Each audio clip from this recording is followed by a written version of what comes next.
I'm Natalie Cassidy, and I was lucky enough to land my dream job, aged 10, on hit BBC soap opera EastEnders. I've only ever had one job, but I've always wondered what I would have done if I wasn't an actress. Now, I'm a mum in my 40s. I've left Albert Square and I'm ready to embrace a new challenge. Day one at college. Can't quite believe it. Doing something I've always wanted to do. Training to be a carer. I'm absolutely petrified, but I am determined to do it well, give it the best I've got and see what happens. With an ageing population, it's estimated that over half of us will need care in our lifetime. I'm absolutely shattered. It's hard getting old. At a time when there's a shortage of care workers, I'll be heading back to the classroom. Mummy's first day back at school. And gaining on-the-job experience on placements. Over. Go! I'll hear people's stories firsthand. It's not fair. Life's not fair generally, is it? Share their heartache. It must be such a tough job for you. And determination. See the real difference in people's lives that you can make. I just hope I've got what it takes to care for people from their first days to their last moments.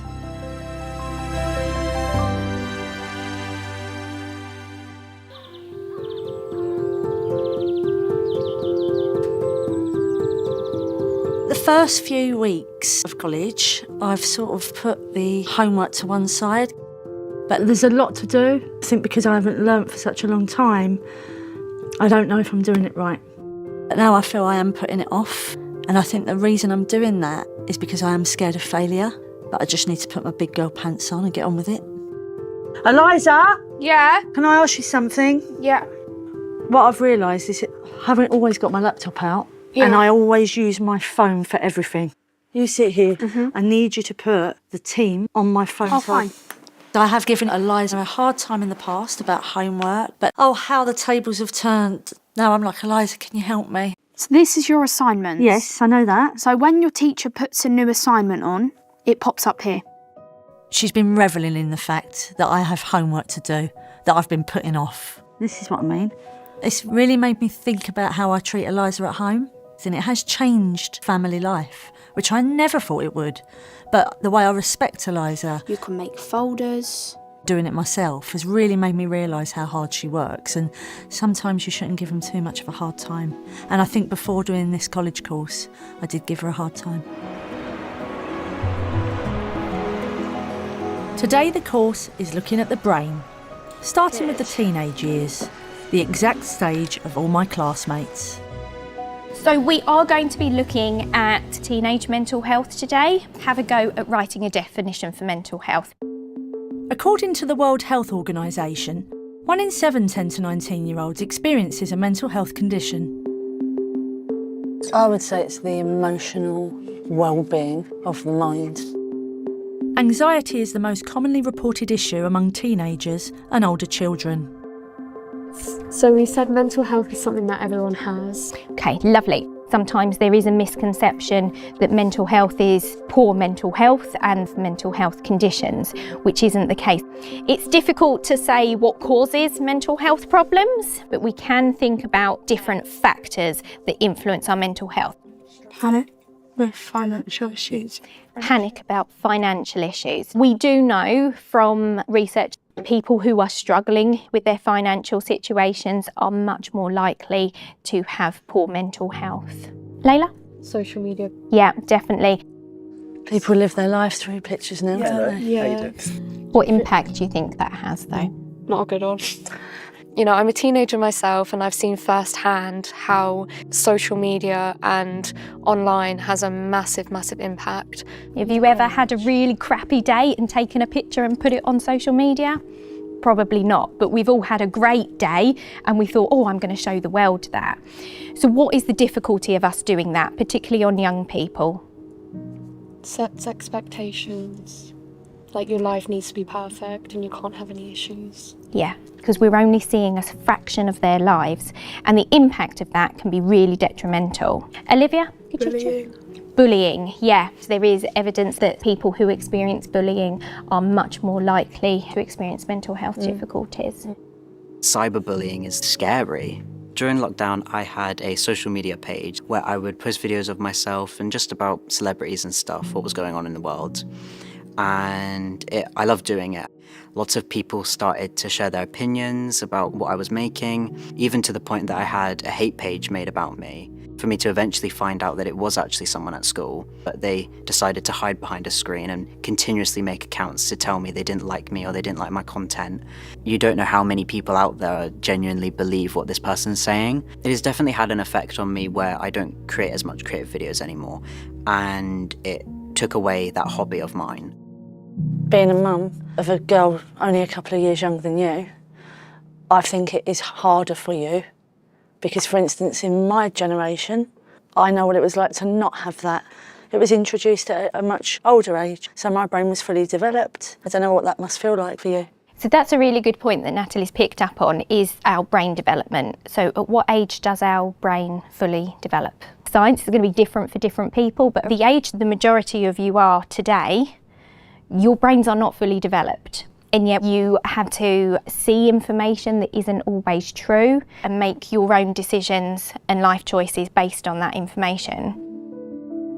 As well as understanding mental health, as carers we must be able to recognise when people might be struggling.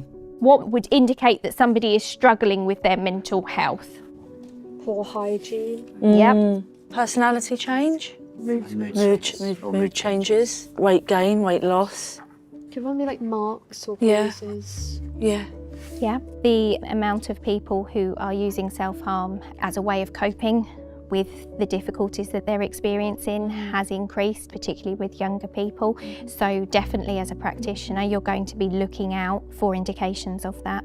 And our responsibilities at this stage of our career are to report it to a specialist who can get them the right support. So one last activity that I'm going to ask you to stand up and move for. It's also vital that carers prioritise their own well-being. In 2024, a survey of more than 1,000 NHS workers found that over 75% had experienced a mental health condition. Is the cup of water heavy? Not really. No. This cup of water is representing our emotional well-being. And to start with, it doesn't feel that bad. But looking after people can be really difficult and take a toll on our emotional well-being. How does it feel now, Olivia? Oh no, that's quite heavy. Now it's quite heavy. Imagine if you were holding this cup out in front of you for a week. Imagine if you were holding it for a month. The longer we hold on to our stress, the longer we hold on to our emotions, the heavier it feels and the more of a toll it takes on our bodies.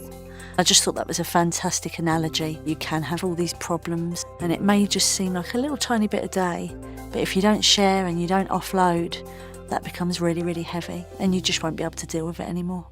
These are just some things to get you to think about these things a bit more. Okay? Thank you.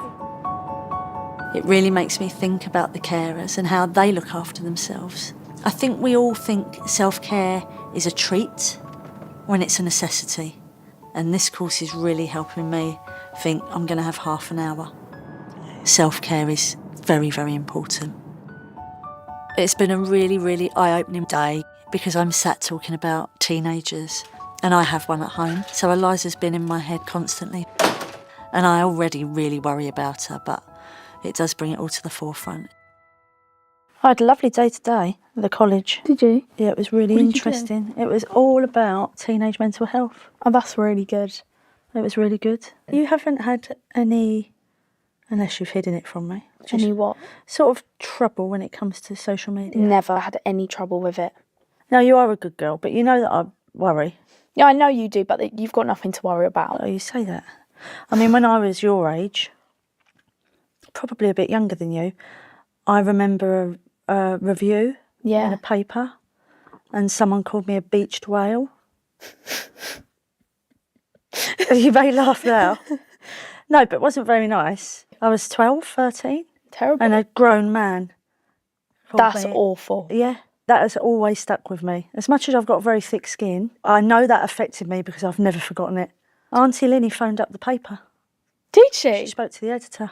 Go on, Auntie Liddy. He said, how dare you, as a child. I had a lot of those things happen. But I feel like you guys have got that continuously. I used to come home from school, and yes, you'd talk to maybe your best friend or what have you, but you weren't looking at what are people up to. You No, didn't have any of I get that. I get that.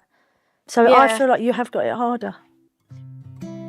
To me, it is no surprise that teenage mental health problems have gone up. The world is a much bigger place than when I was a teenager. I never knew if, I don't know, 3 friends went out and they went to the cinema and they didn't invite me. I never knew about that. I might have found out a couple of days later and by then it was old news. Whereas now everything is so immediate and everybody is documenting everything. And that is very, very stressful for a teenage brain. I think it is probably the biggest worry as a parent now. Definitely. Oh, I love you. Love you, Mummy. Love you. I mean, we just want the best for our children so they grow up safe and happy and they thrive. In Northern Ireland, there is a place helping young people with additional needs to do just that. Hello, everybody. All busy today? All busy? Former nurse Tina saw a need in her community for a place where young adults who need extra support could learn important life skills. I'm just going to get my gloves on and get stuck in here this morning. In 2012, she set up the A Space 2 factory floor restaurant and catering school to deliver a unique training programme in hospitality, equipping students like Chloe for potential jobs in catering and retail. We're just getting ready for lunch here now. And Chloe, you've been with us now for a few months. Yeah. And you're doing really, really well. Are you enjoying it? Yeah. It really helps me at home as well to learn how to cook on my own. What about you, Niamh? Gaining new confidence, making new friends, doing things I haven't done before. Do you not feel it just when you come in here? It's a hive of activity. We have trainees coming from the age of 18 to whatever. There's no cut-off point. We have approximately 16 trainees dedicated to catering. So in order to make that catering meaningful, we have an operational coffee shop. So we have a full menu that's designed by the trainees and staff. Sandwiches, chips, chicken goujons that are made fresh. Isn't that right over there, Shanice? And just made with a sprinkle of love. Made with a sprinkle of love. Oh, aye. Well, sure, that's what it's all about, isn't it? Exactly. Stephen, how are we doing today? Grand. What are we up to? I got a cappuccino. Stephen, how you've grown since you come to Art Space. Like when before I started, I wasn't Yeah. speaking to anybody. I was mute. Well, not mute, but not very talkative. Couldn't do customer service. Couldn't even work the till. Now everything's second nature to me. Good. I feel better here than I do at my house. It's opened a lot of doors for me, so. As I say repeatedly, see, I'm going to start. And I don't know why I get emotional, but I always do. But if I have a down day or a day that I'm not feeling amazing, and I think that's normal, I have to come down and spend some time with the trainees. You know, we're all one team, we're all people, and there's no differentiation. And that reminds me why I'm here, because the need is huge and the need is not going away. There's a huge demand for people-centred, isn't that right? Yeah. People-centred, age-appropriate day services in the community, and there's a lot more work to be done. Tina is such an inspiring woman. There are so many places that I never knew existed, and this college course is such an eye-opener for me. And I'm not only learning about what people need or learning about care, I'm learning about these amazing people and places that are helping everybody through.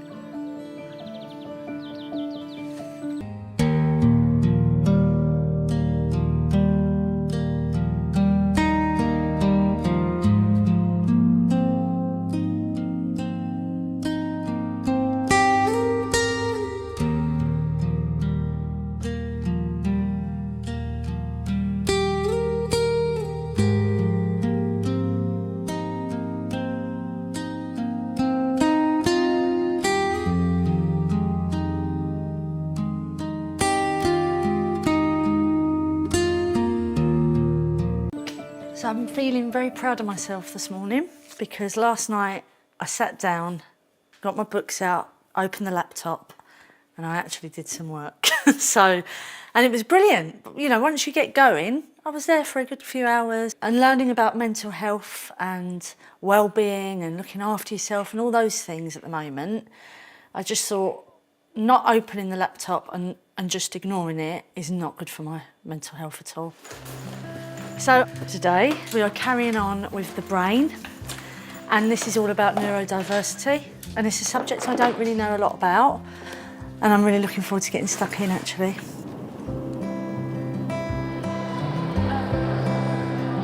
The term neurodiversity applies to naturally occurring variations in the brain that affect the way people think, learn and interpret the world around them. My name's Chris. I work for the charity Space, the charity that supports neurodivergent children and their parent carers. The term covers a group of conditions including autism, ADHD, Tourette's syndrome, dyslexia and dyspraxia. When you hear the term neurodiversity, what does it mean to you? Spectrum. Spectrum, yeah, absolutely. I think all the words on your T-shirt, you know, they all come up. Autism, ADHD. Yeah, and if you want to hazard a guess at what an NT is, go on. I want to say neurotypical. Fantastic, 10 points to you, Elliot. Yeah, NT is neurotypical because there is no such thing as a normal brain. Normal is a setting on a washing machine. It can't be a person's brain. But you do get neurologically, typically developing brains. Doesn't mean it's the best type. It just means it's the most common type. In the UK, it's estimated that 1 in 7 people are neurodivergent. Roughly 1 in 100 are autistic. There's 2 ways that you can define autism. The first came from a textbook. Autism is the informal term for autistic spectrum disorder, a cluster of mental dysfunctions that's characterised by extreme self-absorption, lack of empathy, repetitive motor activities, and the impairment of language and conceptual skills. Gosh, yeah. How do you feel when you hear that? I don't like it. Completely agree, yeah. It's just very negative. It's wrong as well, it's inaccurate. I actually got diagnosed 5 months ago now with autism. It makes me worry, what if people think that about me? My diagnosis definitely taught me a lot about myself that I didn't realise. There's traits I had of it growing up that I didn't get help for that do affect me now. Like, I do struggle to maintain friendships. So doing something like coming to college is really fun and enjoyable and I get on with everyone, but I always find myself the next day being really burnt out. That's something that I didn't understand before, and since having the diagnosis, I now understand that I just need that extra time to recuperate, charge my social battery, and then I'm back to being myself. It definitely helped me understand myself more and also understand other people as well, because at the end of the day, autistic people are people. They have feelings, they have emotions, and everyone just shows them differently. Now at Space, we much prefer the second definition. Autism is a neurological difference that means autistic people perceive, process and understand the world in ways that are different to non-autistic people. Although autistic people share similar characteristics, no 2 autistic people are the same. How do you feel after hearing the second definition? It's much better. Much more accurate. It's person-centred, it looks at strengths, and it's true as well. Chris squashed a lot of stereotypes. You know, in my course, a couple have diagnoses. They are such amazing people and they have amazing empathy skills. Culture's changing, and that brain diversity is being celebrated more and more. It's the neurodiverse community that are the most likely to not accept it when people say that's the way we've always done it. Because why should we keep doing it the same way?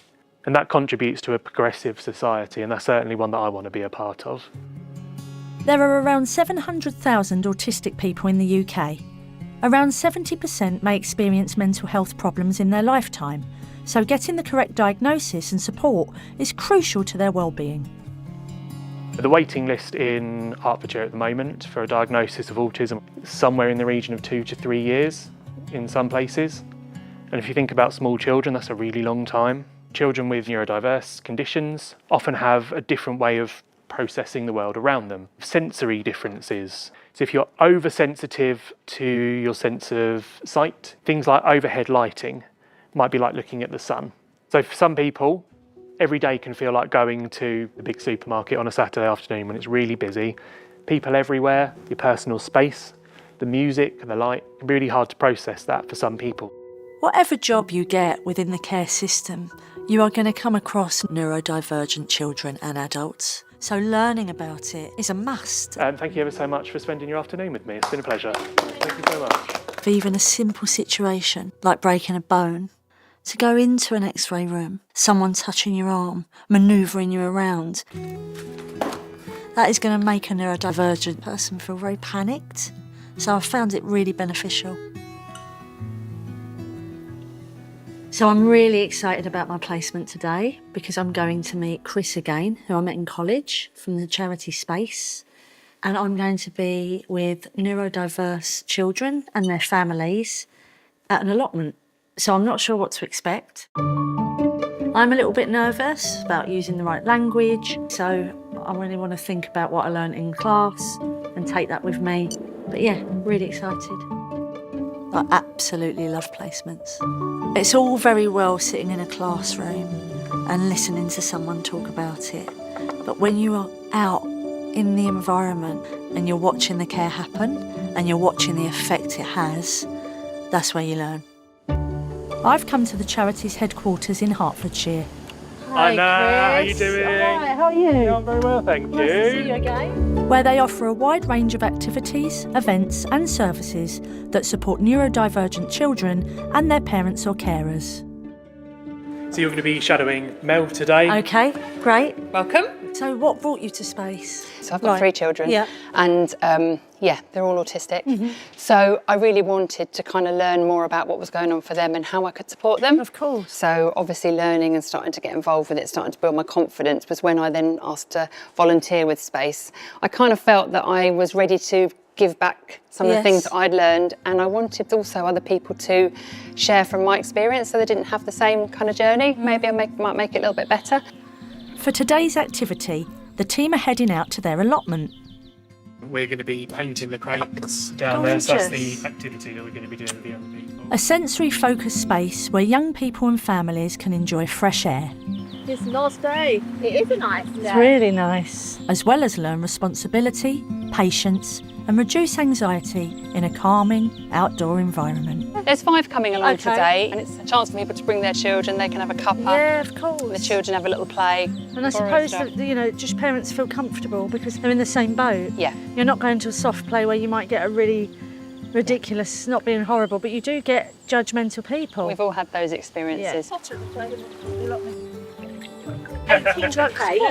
Orange squash, please. Perfect.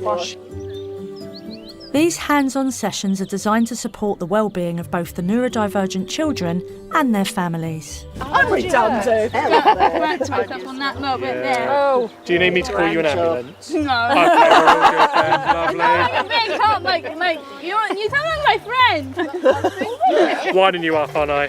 Right, I'm going to get your hands dirty. Are you happy to... Ariana is choosing our colours for our palette. Okay. You're happy to ruin your nails and get stuck in? This is a beautiful colour. Thank you. There's still the odd one. It is, isn't it? So we're in a wonderful setting.